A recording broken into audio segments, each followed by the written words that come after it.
Hi guys, it is time for session number 10 for the underneath.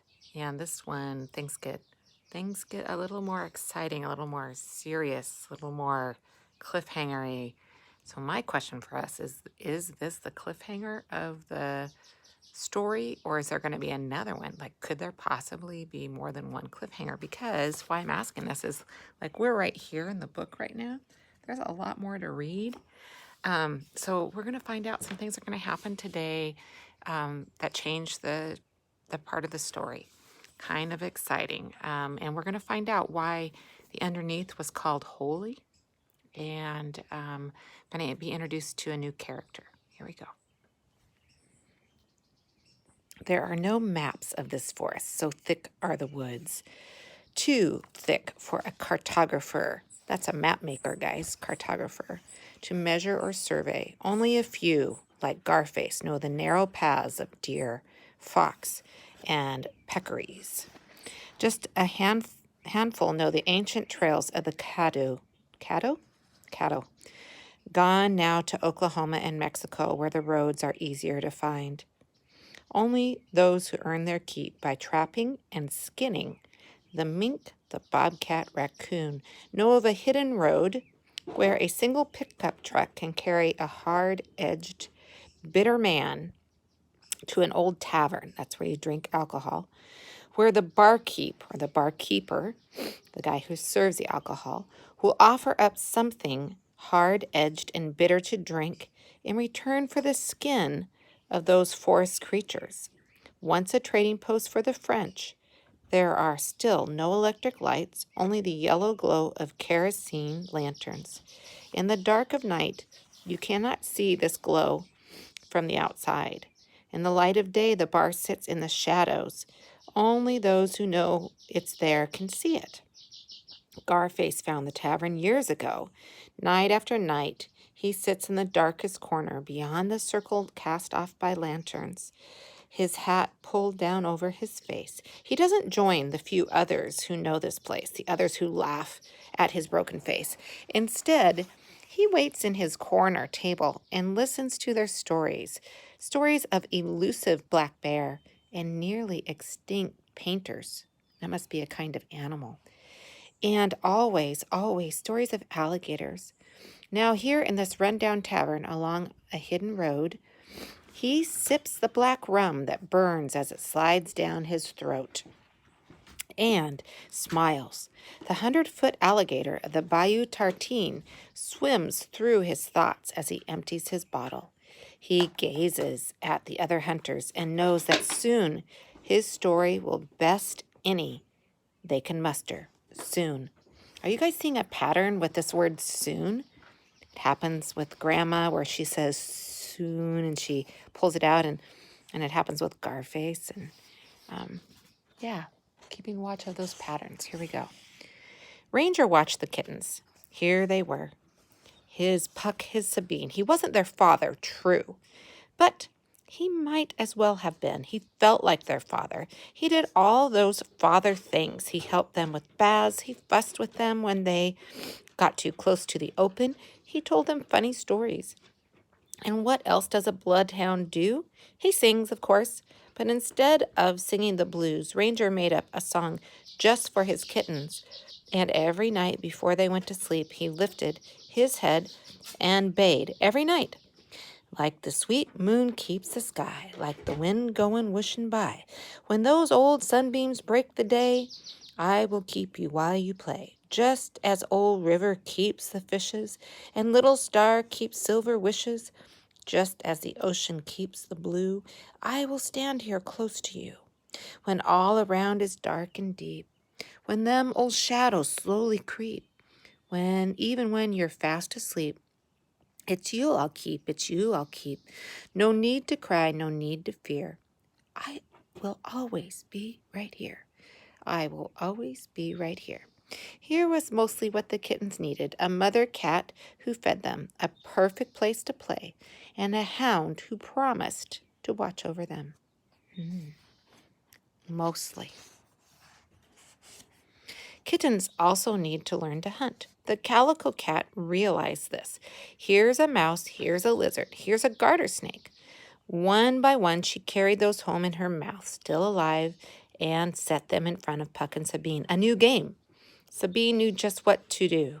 Chase the mouse, chase the lizard, chase the garter snake. She was Sabine the ocelot, Sabine the panther, Sabine the catamount. Puck knew what to do, too. Chase Sabine. Here are snakes. The brilliant green water snakes, the hognose snakes, the corals, the rattlers, the masaguas, the copperheads, the rat snakes, the kings and garters. Some are shy. Others will chase you.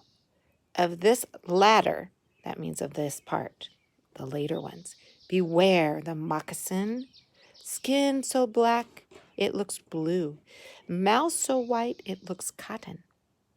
Other snakes are known to strike in self-defense, but the moccasin will latch on and stay there. The moccasin's jaws are like a trap. She can snap a small branch in two, can slice an unsuspecting lizard in half, can sever a finger from your hand, yikes, or take off a toe. Beware the moccasin with her cotton mouth. Don't get in front of Garface and his gun. That was one of the rules. Remember the pattern of telling you what not to do in this book? The kitten were only a few weeks old, and they witnessed firsthand what might happen when something got in front of Garface and his gun. From the edge of the underneath, they watched one morning when a rat scurried across the filthy yard, littered with broken bottles and rusted cans, dried skins, and old bones from animals who had trespassed. Just above them, Garface leaned against the porch rail, lifted his gun, and bam! The rat disappeared. Do not get in front of Garface and his gun. It's a good rule. Another rule, stay in the underneath. You'll be safe in the underneath. Rules bear repeating. The beasts of enchantment can don, that means put on. The beasts of enchantment can put on their human forms only once. Once is all. Grandmother knew this. Night Song did not. Remember the daughter snake, Snakelet, Night Song, who sings her beautiful song to the whole woods at night. In fact, it's a fact that kittens are hard to manage. And these two, growing sleek and nimble, that means like they can jump and do gymnastics, nimble. Sleek, skinny, pretty, smooth, sleek, were no different. There is also that whole thing about curiosity. Anyone who has ever known a cat knows they are filled up with it. Bones, fur, milk, curiosity. That is what cats are made of. One morning, while Mother and Ranger and Sabine were still sleeping, still dreaming their pre-dawn dreams, Puck wandered to the edge of the dark porch, right up to the edge of the underneath where he had spent his entire short life. Curled up with Sabine, tickling Ranger's tummy, one morning he walked to the edge, that invisible boundary that separated the underneath from the open. So many times Ranger and his mother had warned them, stay in the underneath, do not go into the open. But a cat is built for exploration. All his life, Puck had stayed in the underneath. Now he gazed into the open, the sparkling open, and he wanted to go there, wanted to walk into the soft air of morning, wanted that wide space that beckoned him to come out, come out, come out. Hey, you guys, as you listen to this, can you think of a time when you really wanted to do something that your parents or your mom or an aunt or sister, excuse me, somebody had told you, please, please don't do that, and really warning you, but you so wanted to do it, and you're not quite sure why they cared so much and why they thought it was so dangerous? Just stop. Sorry, and think about that for a moment. He walked back to Sabine and nudged her. but she just rolled over and yawned. His mother and Ranger were snoozing away. Who would ever know if he stepped out for a little bit? Just a tiny step. Just one toe into the open. His whiskers tingled. Every kitten's hair stood up. His paws itched. His whiskers twitched. His whole body quivered. Soon the sun began to flicker. Morning. Here it was. A perfect time to leap out from the underneath and right into the yard, into the dim light where he wasn't supposed to go, away from the shelter of the porch, from Ranger who watched him, from his mother who nursed him, from Sabine who curled up tight, who was his closest friend, Sabine, his sister. He bunched himself up, his front paws up against his back paws, and then jump! Out he went. Glory, glory, the warm, dry sun bounced onto his silver fur. It sank right in. He walked farther into its goldy beams. For a cat, there is only one God, and that God is the sun. And this cat, little Puck, reveled in the smooth morning rays. His mama and Ranger were wrong. The open wasn't scary at all.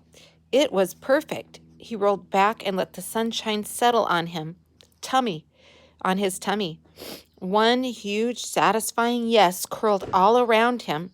He had to tell Sabine, and one quick hop onto his tiny paws. He ran back towards the underneath, ran back to get his sister. He ran, straight into the terrible hands of Garface. Yeah!